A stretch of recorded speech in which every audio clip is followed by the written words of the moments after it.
Hi friends, welcome back to our channel. ಎಲ್ಲರೂ ಹೇಗಿದ್ದೀರಾ? ಇದು ಆ್ಯಕ್ಚುಲಿ ಸಂಡೇ ವ್ಲಾಗ್ ಆಗಿರುತ್ತೆ. ಸಂಡೇ ಅಂದರೆ cleaning day, eating day, stitching day ಅಂತ ಹೇಳ್ತಾ ಇದ್ದೆ. ಬಟ್ ಇವಾಗ ಸಂಡೇ ಅಂದರೆ ಇವತ್ತು ಸಹ ತಿರ್ಗಾಡೋ ದಿನವೇ ಆಗಿಬಿಟ್ಟಿದೆ. ಏನು ಅಂದರೆ ಇವತ್ತು ನಾನು ಬೆಳಗ್ಗೆ ಬೇಗ ಎದ್ದು ಬೇಗ ಅಂದರೆ 5 ಗಂಟೆಗೆ ಎದ್ದಿದ್ದೆ.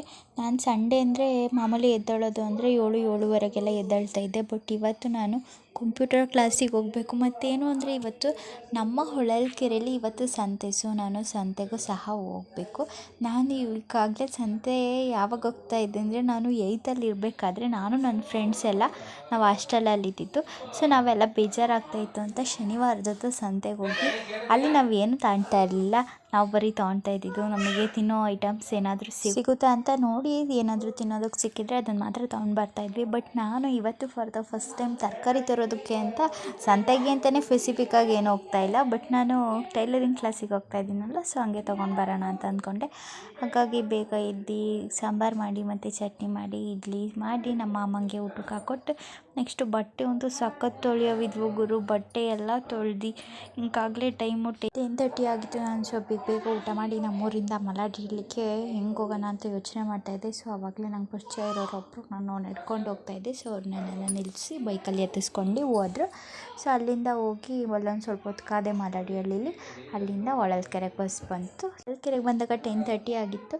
ಸೊ ಅಲ್ಲಿಂದ ನಾನು ಡೈರೆಕ್ಟ್ ಯಾಕೋ ಇವತ್ತಂತೂ ಸಿಕ್ಕಾಪಟ್ಟೆ ತಲೆನೋವ್ತಾ ಇತ್ತು.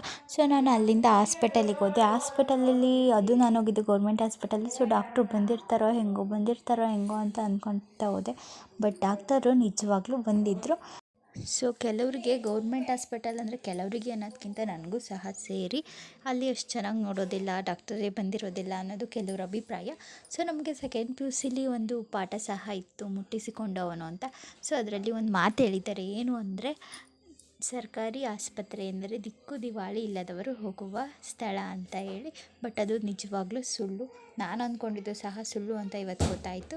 ಸೊ ಏನು ಅಂದರೆ ಡಾಕ್ಟರ್ ನಿಜವಾಗ್ಲೂ ಬಂದಿದ್ದರು. ಅಲ್ಲಿ ಹಾಗೆ ತುಂಬ ಚೆನ್ನಾಗಿ ಟ್ರೀಟ್ ಮಾಡಿದರು. ಅವರೆಲ್ಲ ಹೇಳಿದರು, ಇಷ್ಟಕ್ಕೊಂದು ದಿನಕ್ಕಿಂತ ಮುಂಚೆನೇ ಬರಬೇಕಿತ್ತು ನೀವು ಅಂತ ಹೇಳಿ ಅವರು ನನಗೆ ಸ್ಪೆಕ್ನ ತಗೊಳ್ಳಿ ಅಂತ ಹೇಳಿ ಸಜೆಷನ್ ಕೊಟ್ಟರು. ಸೊ ಅದಾದಮೇಲೆ ನಾನು ಅಲ್ಲಿಂದ ಟೈಲರಿಂಗ್ ಕ್ಲಾಸಿಗೆ ಹೋದೆ. ಫಸ್ಟೇ ಅಲ್ವಾ, ಇನ್ನೂ ಏನೇನು ಮೆಟೀರಿಯಲ್ಸ್ ತಗೊಂಡೋಗ್ಬೇಕು ಅಂತ ಅಷ್ಟು ಗೊತ್ತಿರಲಿಲ್ಲ. ಸೊ ನಾನು ಕತ್ರಿ, ದಾರ, ಹಾಗೆ ಬಾರ್ಬಿನ್ ಆಗಿರ್ಬೋದು, ಬಾರ್ಬಿನ್ ಕೇಸ್ ಆಗಿರ್ಬೋದು, ಹೀಗೆ ಕೆಲವೊಂದು ತೊಗೊಂಡೋಗಿದ್ದೆ. ಬಟ್ ಅವರು ರೆಕಾರ್ಡ್ ಬುಕ್ ತನ್ನಿ ಅಂತ ಹೇಳಿದರು. ನಾನು ಸೊ ಇದಕ್ಕೆಲ್ಲ ಏನಕ್ಕೆ ರೆಕಾರ್ಡ್ ಬುಕ್ಕು ಅಂತ ಹೇಳಿ ನಾನು ರೆಕಾರ್ಡ್ ಬುಕ್ ತಗೊಂಡೋಗಿರಲಿಲ್ಲ. ಆಮೇಲೆ ಅಲ್ಲಿ ತನಕ ಹೋಗಿದ್ದೆ. ಅವರಿಲ್ಲ, ರೆಕಾರ್ಡ್ ಬುಕ್ ಇದ್ದರೆ ನಿಮಗೆ ಚೆನ್ನಾಗಿ ಆಗೋದು, ಒಂದು ಸ್ವಲ್ಪ ಬರ್ಕೊಳೋದೆಲ್ಲ ಸರಿ ಹೋಗೋದು ಅಂತ ಅಂದರು. ಸೊ ಅಲ್ಲಿಂದ ಮತ್ತೆ ನಾನು ರೆಕಾರ್ಡ್ ಬುಕ್ ತೊಗೊಳೋದಕ್ಕೆ ಅಂತ ನಾನು ಬಂದಿದ್ದೀನಿ ಪ್ರೈವೇಟ್ ಬಸ್ ಸ್ಟ್ಯಾಂಡ್. ನೋಡಿಲ್ಲ ಅಂದರೆ ಎಲ್ಲರೂ ನೋಡ್ಕೊಳ್ಳಿ, ಇದೆ ನೋಡಿ ನಮ್ಮ Holalkere private bus stand. And ಇಲ್ಲೇ ಶ್ರೀನಿವಾಸ್ ಬೇಕ್ರಿ ಪಕ್ಕನೇ ಒಂದು ಬುಕ್ ಸ್ಟೋರ್ ಇದೆ. ಸೊ ನಾನು ಇಲ್ಲಿ ಹೋಗಿ ತೊಗೊಂಡೆ. ಇದನ್ನು ತೊಗೊಂಡು ಅದ್ರ ಜೊತೆಗೆ ಒಂದು ಪೆನ್ಸಿಲ್ಲು, ಶಾರ್ಪ್ನರು ಮತ್ತು ಎರೇಸರು ಎಲ್ಲ ತೊಗೊಳ್ತಾ ಇದ್ದೀನಿ ಇಲ್ಲೇ. ಸೊ ನಾನು ಇವಾಗೆಲ್ಲ ಏನಕ್ಕೆ ಅದು ಅಂತ ಅಂದ್ಕೊತೀನಿ. ಬಿಕಾಸ್ ಆಫ್ ಇದು ನನಗೆ ಗೊತ್ತಿರೋ ಥರ ಸೈನ್ಸಲ್ಲಿ ಏನಾದರೂ ನಾವು ಚಿತ್ರ ಬಿಡಿಸ್ಬೇಕಾದ್ರೆ ಮತ್ತು ಅದ್ರ ಬಗ್ಗೆ ಇನ್ಫಾರ್ಮೇಷನ್ ಏನಾದರೂ ಬರ್ಕೋಬೇಕಾದ್ರೆ ಅಷ್ಟೇ ಬೇಕಾಗುತ್ತೆ ಈ ಬುಕ್ಸು ಅಂತ ಅಂದ್ಕೊಂಡಿದ್ದೆ. ಬಟ್ ಇವರೇನು ಅಂದರೆ ಟೈಲರಿಂಗಲ್ಲಿ ಅವರು ಯಾವುದಾದ್ರೂ ಒಂದು ಈ ಥರ ನಾವೇನಾದರೂ ಕಟ್ ಮಾಡ್ತಾಯಿದ್ದೀವಿ ಅಂದರೆ ಅದರಲ್ಲಿ ಒಂದು ಆ ಥರ ಪಿಕ್ಚರ್ ಬಿಡಿಸ್ತಾರೆ ಅಂತೆ. ಅದಾದಮೇಲೆ ಇದ್ರ ಬಗ್ಗೆ ಹೇಗೆ ಕಟ್ ಮಾಡಿದ್ವಿ, ಏನು ಕಟ್ ಮಾಡಿದ್ವಿ ಅಂತೆಲ್ಲ ಬರೆಸ್ತಾರಂತೆ.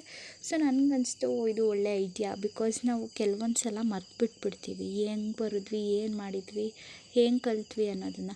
ಸೊ ಈ ಥರ ಒಂದು ರೆಕಾರ್ಡ್ ಮಾಡಿಟ್ಕೊಂಡ್ರೆ ನಮಗೆ ಈಸಿಯಾಗಿ ನೆನಪಾಗುತ್ತೆ ಏನು ಕಲ್ತಿದ್ದೀವಿ ಆ್ಯಂಡ್ ನಾವೇನಾದರೂ ತಪ್ಪು ಮಾಡ್ತಾಯಿದ್ರೆ ಏನು ತಪ್ಪು ಮಾಡ್ತಾಯಿದ್ದೀವಿ ಅಂತ. ಮತ್ತು ಅಲ್ಲಿಂದ ಬಂದೆ ನಾನು. ಸೊ ಬಂದಾದಮೇಲೆ ಇವರೆಲ್ಲ ಕಟ್ ಮಾಡೋದೆಲ್ಲ ಹೇಳ್ಕೊಟ್ರು. ನಾನು ಡೈರೆಕ್ಟ್ ಬ್ಲೌಸ್ ಪೀಸಲ್ಲೇ ಕಲಿತಾ ಇದ್ದೀನಿ. ಬಿಕಾಸ್ ನಾನು ಇಷ್ಟಕ್ಕೊಂದಿನ ಒಂದು 3-4 ತಿಂಗಳು ಆಲ್ರೆಡಿ ಕಲ್ತು ಬೇರೆಯವ್ರಿಗೆಲ್ಲ ಹೊಲ್ಕೊಡ್ತಾ ಇದ್ದೀನಿ. ಬಟ್ ಅದು ನೀಟಾಗಿ ಬರಲಿ ಅನ್ನೋ ಕಾರಣಕ್ಕಾಗಿ ಇನ್ನೊಂದು ಸ್ವಲ್ಪ ನೀಟಾಗಿ ಕಲಿಯೋದಕ್ಕೆ ಅಂತ ಹೋಗಿದ್ದೆ. ಡೈರೆಕ್ಟ್ ಅದರಲ್ಲೇ ಹೊಲಿತಾ ಇದ್ದೀನಿ.